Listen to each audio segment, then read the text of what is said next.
Coming up, Ben Simmons enters into another NBA season and is filled with confidence about his health and his ability to still play at a high level. Should Brooklyn Nets fans buy into the hype? We dive in. Coming up next.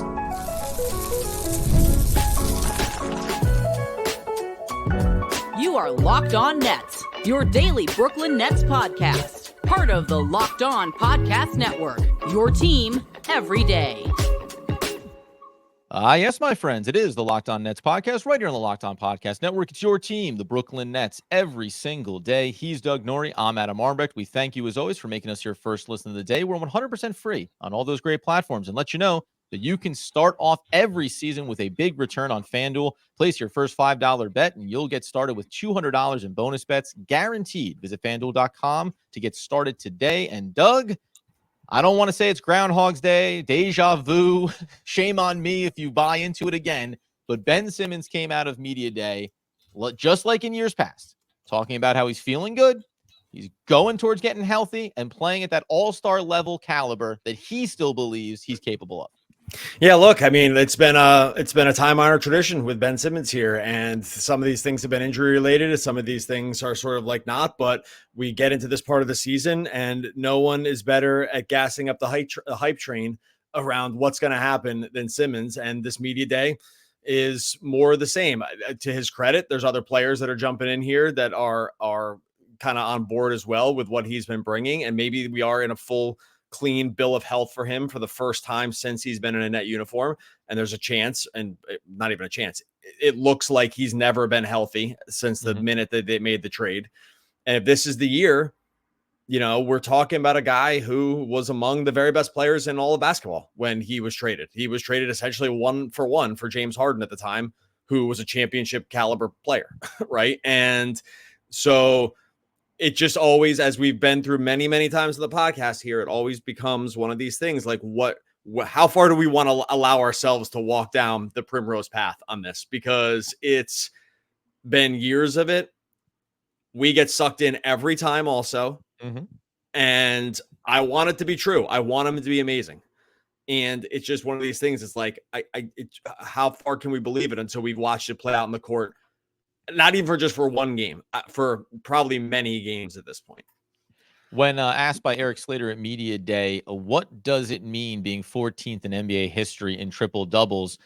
Ben Simmons responded that I'm not bad at basketball. He also went on to say in the Media Day sessions with Frank Iasola, I think people forget that me as a player, when healthy, you know, I can play basketball. I'm pretty good, right? And he said that with a sense of bravado and confidence that you would expect from any player that at one point has been an all-star caliber talent in the NBA. But the hard part for me is there are parts of this conversation from Media Day where he says, I had days last year where I had a tough day of playing. The next day, I'd be locked up in my back, and I haven't had one setback all rehab since then, since I've been playing and being cleared this year. So I've had no setbacks. Everything is going well. But the part inside of that is also the reminder of rinse and repeat on this is every year he talks about this. I'm not knocking him. Injuries happen. This isn't a judgment on Ben Simmons for being hurt. But every year it's that I'm feeling better, I feel healthy. And then it's the reminder that at some point something happens and you no longer feel as physically healthy. Now, there's been the multiple surgeries, and it's being said that now he's finally fully healthy. But we've done different versions of this, and I think that's the hard part about buying into it for whatever he's going to be for the Nets or the rest of his playing career. It's just hard to not look at these things, whether or not they turn out to be true, and not feel like, but we listen to you say the same thing. We listen to the staff, listen to the GM, to the head coach at the time, the head coach now, all give the same reports on where he is physically and what they expect for him. And then there ends up being a setback, and then something doesn't go according to plan. So unfortunately, it has to be when I see it, I'll believe it. And even when I see it and believe it, I'll still have to keep in the back of my mind that it may not always be the case when it comes to him at this point of his career. What I'm going to say next is going to sound like a drag, but it's actually a compliment. And it's that when you are a professional athlete, my great suspicion, as I'm not a professional athlete, but one thing we see breaking news time and time again from professional athletes is to get to this level, you have to be almost delusional about your own skills and abilities. That's a compliment, by the way. That utter delusion that sometimes is true and sometimes isn't is actually the final piece that gets most of these guys all the way to the top, right? Is that this It's me against the world. I can do it no matter what. It's all on me. My body's going to do it. And I have the ability to be the very best in the world. If you actually don't have that in you, you usually can't get all the way to the top, I think. It's these guys. It's why it's always, you always hear guys say, no one believed in me. It's like, no one believed in you when you were in ninth grade, when you were the best player in the whole state. No one believed in you. Yeah. Okay. But the story, it's like, oh, that's a little hard for me to understand that no one believed in you. But the thing is, it's the story that professional athletes tell themselves, because when you get so good, who are you fighting against? You're actually only fighting against yourself at that point, right? You're so good. You're so unbelievable. You can beat everybody at everything. That at that point, to get yourself to the final level where there's only a very, very small group of guys who can actually do it and sustain it over long periods of time, is that you actually have to fight this inner battle, believing that everyone's kind of out to get you. No one believes in you. You can't do it. So the delusion on the part of the professional athlete is a good trait when you get to this. Like I said, I believe it's the only way to actually get there. The problem is when that doesn't, when your body doesn't cooperate all the way up to the final part, or you still believe it and it's just not happening, is where we get this gap in sort of like how the fans react to this stuff, right? That's the gap. It's like when you continue to say it, which I get, and no one's blaming him, he should say it, but when you continue to say it and it doesn't, for year after year, doesn't happen, this is where the dissonance comes in on the part of the fan, where it's like, hey, it's hard to trust this and believe it. So I wouldn't want it any other way. I wouldn't want someone to come in there and be like, we'll see, because we'd have our own, we do a whole episode around that too. It's like, we're paying, you're paying them for what? To just say, we'll see. And the athletes have said that in the past, and it's going on like absolute bricks. Like Anthony Rendon was like, baseball is not the most important thing to me. It's like, I don't know, man, maybe lie because you get paid a lot of money. Right. The other way of this is, okay, maybe you want to, maybe it's not. And that's cool. How about we just lie when the cameras are on, right? Like, and say that the Angels are the most important thing in your life. So we wouldn't want it the other way. I guess this is my long piece to say, in the end, it kind of only matters on the court, what happens on the court. And I understand why these are the talking points from athletes. And that's a part of media days. And it's a part of getting asked these questions. At some point, you probably do go with something formulaic, or at some point, you do give the response that you want to be the case versus being overly honest. Because when you are honest, as you mentioned there with a baseball example, when you're overly honest, guess what? Nobody appreciates it and says, we'll go ahead and take that with nuance and support. They start to go ahead and go up and in on you and where you stand in your career. Let's talk about what it would mean for this player in Ben Simmons to be healthy this upcoming season. How would the organization handle it? And how do we feel that some of the veterans on this team are looking at a healthy Ben Simmons coming into the year? We'll dive into that coming up next. All right, before we get to that, today, my friends, over at FanDuel NFL, you can get this. You start the season, keep this season going with a big return on FanDuel. It's America's #1 sports book. Maybe the FanDuel in-game stuff is about as good as it gets. I mean, you got player props in-game. You just have the the over-unders, the lines that are going in-game. You can check out the latest stats. You can get into play-by-play. So much more. It's all on the same page where you put in your bets as well. They get the futures too. I mean, Nets right now, 18.5 wins right now at -133. So that over is getting bet a little bit. Can we see the Nets get to 19 wins over the course of this season? You put your money where your mouth is when it comes to FanDuel. You get started over on FanDuel, $200 in bonus bets guaranteed. It's when you place your first $5 bet. That's $200 in bonus bets guaranteed. You got to place that first $5 bet. FanDuel.com, America's #1 sportsbook. All right, so as we continue today's Locked On Nets episode, talking about Ben Simmons coming out of the Nets media day. He feels healthy. He looks healthy. He hasn't suffered any setbacks. You're hearing from everybody. He's around the gym.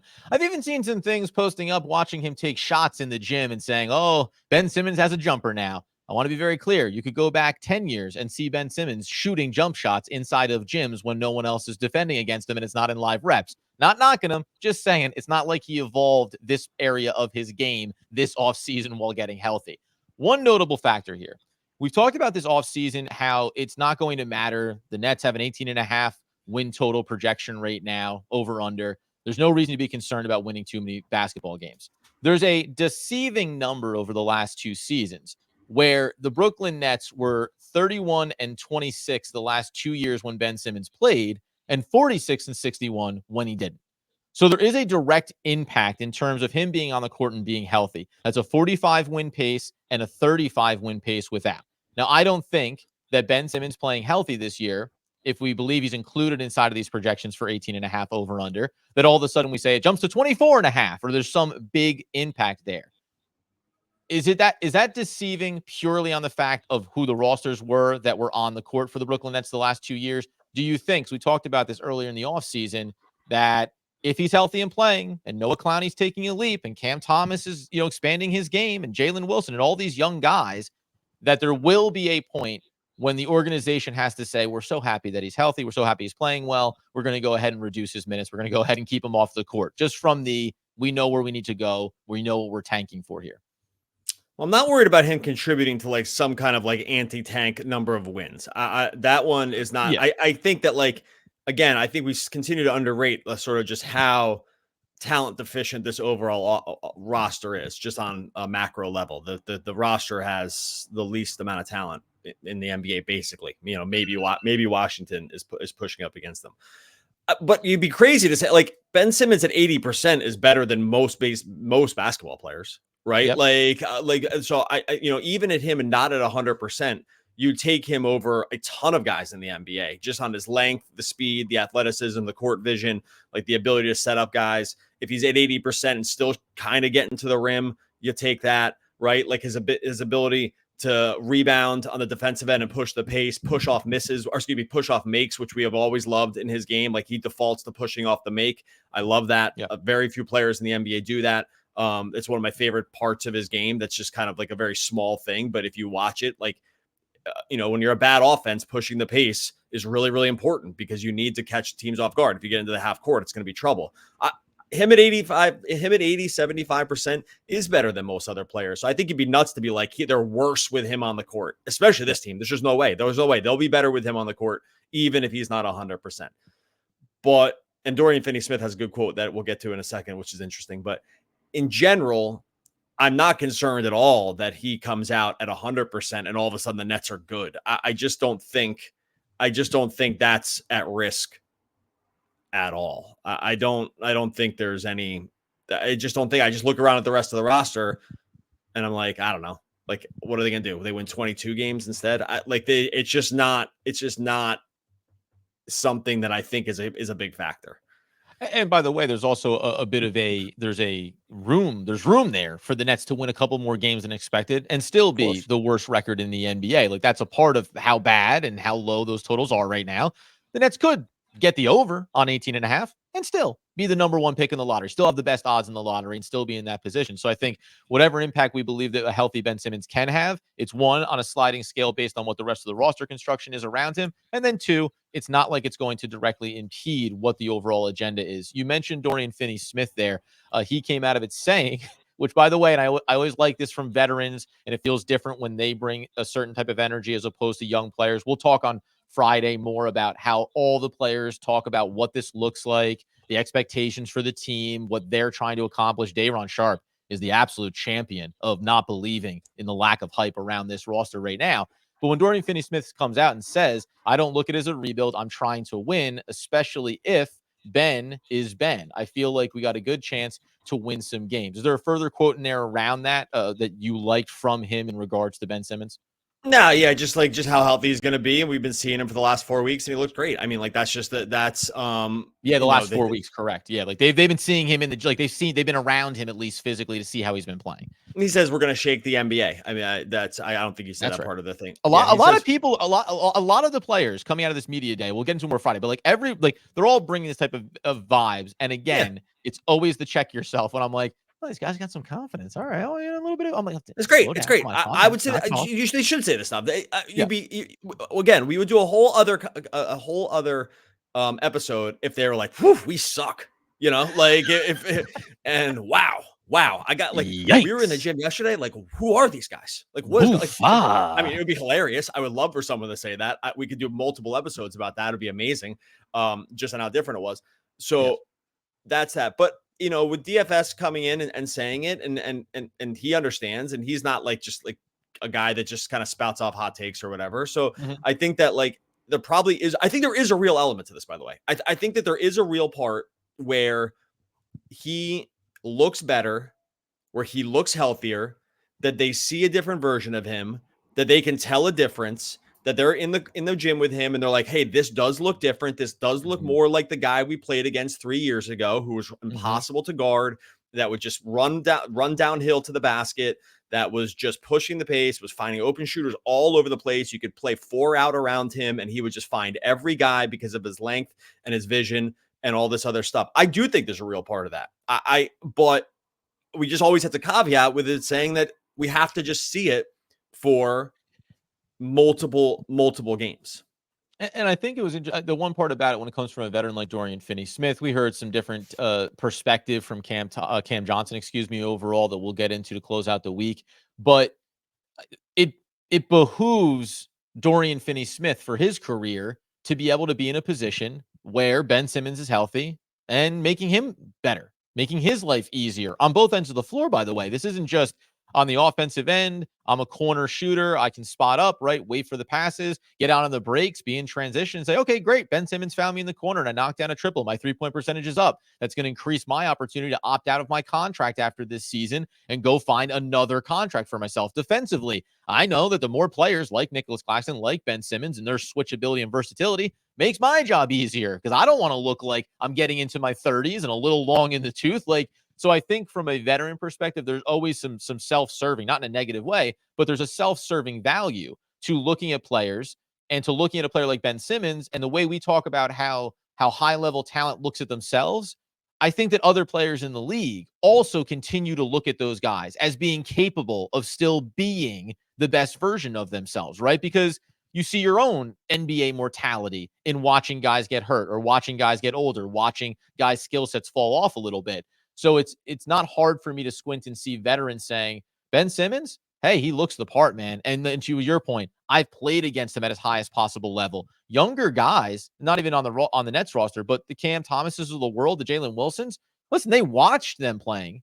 They watched some of these guys playing. But now they get into the league, it's the version that we see now. And I think that can sometimes be the separation with how teammates and how players around the league view guys that are going through struggles like Ben Simmons has. Coming up here in a second, though, what would be the lineup that we would anticipate for Ben Simmons? Is there an ideal version of this? Is it simple as it may have looked in years past?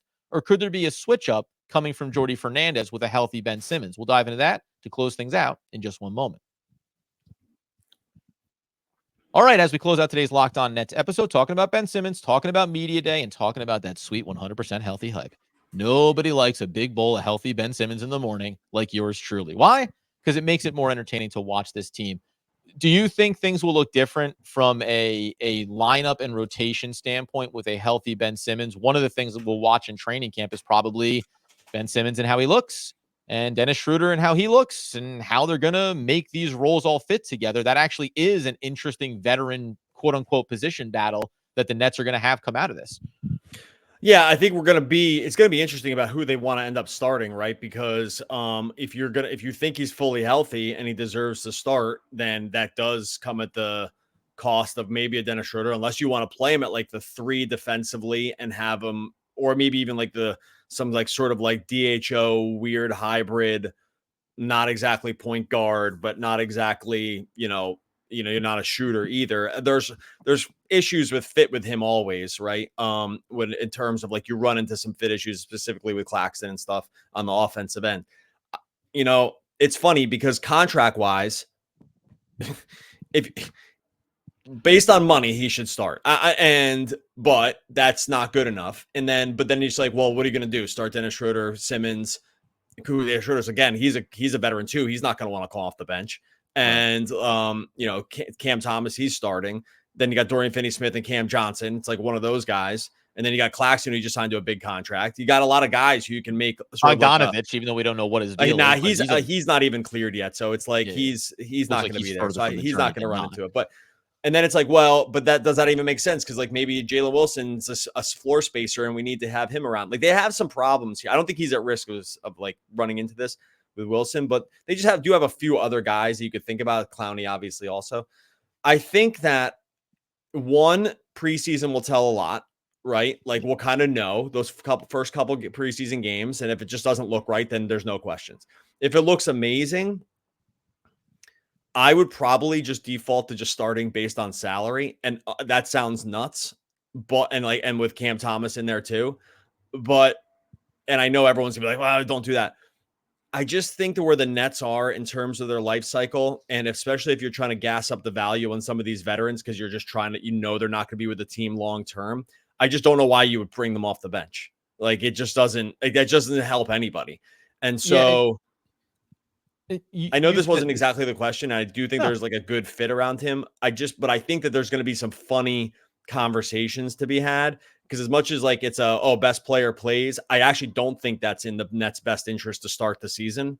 I think the best interest is vets play first. Let's get them out the door, and then the young guys can play later. Like that's how I would probably take it. Yeah, and it's interesting too because I know, and I think you've rightly, because historically it passes the smell test of, hey, look at the contracts, and then those are the guys that are going to be starting. Those are the guys that are going to play big minutes because that's the way that it works and probably the way that it should. Ben Simmons is unique, obviously, in that regard. And the versions that we talk about will take away Ben Simmons' contract. What does he look like as a guy, that averages 7, 7, and 5, whatever the number, whatever the stat lines have been, or 11, 7, and 7, and you go, great. As a flyer guy that I'm paying under, $6 million, I'd love to see him coming off the bench and see what he has. Making $40 million is different. To your point, we've talked about this all off season. I am a big believer in developing the youth and wanting to see those guys get out there. You also have a long 82-game season. I don't ever want to look back, and we've seen this with Cam Thomas. You could even say maybe you saw it with Noah Clowney.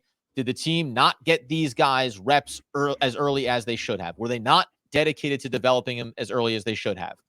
However, the other side of it is, how do you make Cam Johnson as valuable as possible on the trade market? How do you make Dorian Finney-Smith as valuable as possible on the trade market? You make sure that someone who doesn't care at all about shooting for himself and setting up others is on the court to do that. And we like Dennis Schroeder, but he's not that version of a facilitator on the offensive end, right? So I do think there is that balancing act, and it'll be interesting to paraphrase one of Jordi Fernandez's responses, which was, I don't have all the answers. I'm comfortable with making mistakes. We'll kind of see what happens. I don't hate that. Like, I like the fact that Jordi is walking in the door to training camp and preseason games and the regular season saying, yeah, we'll find out. It's okay, because clearly there's no pressure on him this season.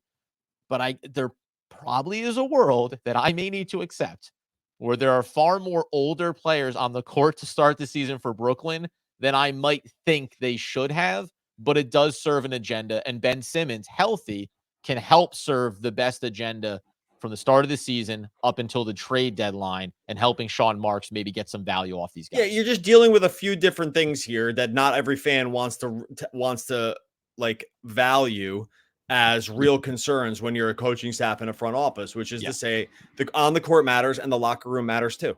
And and at this point, the locker room, frankly, might matter even a little bit more, because you're just not at huge risk of winning a lot of games. And if all the young players know that they're going to have a time here, and all the veterans know, hey, you're not on the team forever, you're going to get traded. Cam Johnson and DFS said it basically. They're like, well, they know, they're professionals. They know this is part of the game. They know that they're likely to be traded. They know this. Right. Like, thanks this to the transparency. All good. We get it. It's all good. Business. All good. We all signed up. We all signed up for this in the deal. It's all good. But what's not going to be all good is these guys who are like good quality NBA veterans all of a sudden just not playing at all because of like this and that. I don't think that's not what the Nets, I think, want to do. In terms of like a starting or a 5-man rotation around Simmons, I think there's one that would actually, a super exciting one would be Simmons, Cam, CJ, DFS, and Clowney. Like, that lineup would actually be a decent lineup. It'd be definitely fun to watch. 4 shooters, an on-ball scorer in Cam Thomas, a guy in Ben Simmons who can guard point of attack and make up for Cam, like, not being able to. Basically, you can switch everything. Thomas, whatever, but like that, you need some offense. And, and he's getting better on that end too. So you switch 1 through 5, basically, except for Cam. You can push the pace. There's 4 capable shooters around him. You can protect the rim decently with Clowney, and maybe some secondary rim protection with DFS, who's like spot played the 5 at times. And plus Simmons, who just kind of is big enough to fill in the gaps also. Like, that would be a very exciting lineup to watch, I think. And I hope it happens. I really hope it happens. Like, that would be that lineup would win its minutes, I'm pretty sure. I'm pretty sure. I'm pretty sure it would. Well, and isn't that the fascinating thing about it? To my last thought to close things out is we talk about where this roster is, and the likelihood of overshooting expectations is low. On an individual level, we can get excited about guys. That's great. But when you list a lineup like that, right? When you put that together, you're like, Cam Thomas, 22, 23-point scorer. We saw this last year. Is capable of it. We know what Dorian Finney-Smith is, what Cam Johnson is. Like, these are veterans that are known commodities. When you put a young player that the entire Nets fan base, and I think the NBA will start to get more excited about this upcoming season when he's playing bigger minutes, and then Ben Simmons, like on paper, you go, that's a fun, pretty good, nice variety of skill set. Like, hey, that's a good 5-man rotation. It's health, it's everything else that falls into these categories. But I think sometimes when you put them out on paper, you go, why couldn't this team win some basketball games? Right now, in totality, it's not going to change the 18.5 over under, but it is fascinating. Like, the best version of a veteran lineup like that, I think actually would be, as you say, a team that would probably win its minutes. Now, what happens in the minutes when they're not all on the court and what's the other rotation look like? That's where things fall down. But there are I also don't think it's a lineup you can play for huge minutes either. Like, you'll have other problems. The second you double team Cam Thomas, there's like almost no one who can dribble. Right. So there's other secondary issues here there's other issues. I don't think you can run that out there all the time. I think you would eventually run into like lineups that have a huge size, and you're going to have problems on the defensive end at center. I think you're going to run into problems if you just have like a very good point of attack defender on Cam. You better hope that everyone makes their threes, because otherwise it's going to be tough. The other guys, except for don't get to the basket. Like, it's not perfect. I'm just saying it's an interesting one. Yeah. And by the way, at a minimum too, because you mentioned this before, well, if you put Schroeder out there with Ben Simmons and with Cam Thomas, and then you think about how you build out those other two positions, get a perimeter shooter, Thomas and Schroeder, not the same player, not the same skill set, but okay, as many ball handlers, the limit ones that we have. And frankly, this is getting far afield. We'll talk more about it. But when you come out of a media day like this, you do get interested about where these other young pieces fit. How can Jalen Wilson's game get better if he's on the court and shares minutes with Ben Simmons? It gets easier. Life gets easier for all of these guys. Is there versions where Jordy Fernandez still goes back to the well? And we'll talk about this on Friday a little bit. Nicholas Claxton and Ben Simmons. That I could do without seeing, but I'm sure they're going to test it out. Day'Ron Sharpe, right? Like, you go down the list and you just keep thinking of the different ways you can put players in. Trendon Watford becomes very interesting and how those pieces all fit together. So when you leave a media day where Ben Simmons says he feels great, where the team is hyping up and excited to see him, where the players are excited to see him, all you can do is wait and see, because we've been through this journey before. Hopefully, at an individual level, I hope Ben Simmons is 100% healthy. I hope he plays 82 games for the Nets if that's what they want. I hope that we see the best version of him, because it's better for him and better for the NBA overall. We'll see if it comes to fruition, and we'll continue to talk about some media day takeaways to close out the week tomorrow. All right, we're going to get out of here. Much appreciate everyone rocking through the offseason. Make sure you subscribe to Locked On Nets wherever you listen to podcasts. Make sure you subscribe. We're on YouTube, where we're trying to get to 8,000 subscribers. We're going to get there sooner than later. You can be part of that group. So like and subscribe wherever you listen. Hey, my way of fitting in was always through jokes and making people laugh. That was Carrot Top. One of the all-time great poets. We'll be back again tomorrow talking more Brooklyn Nets basketball. Basketball.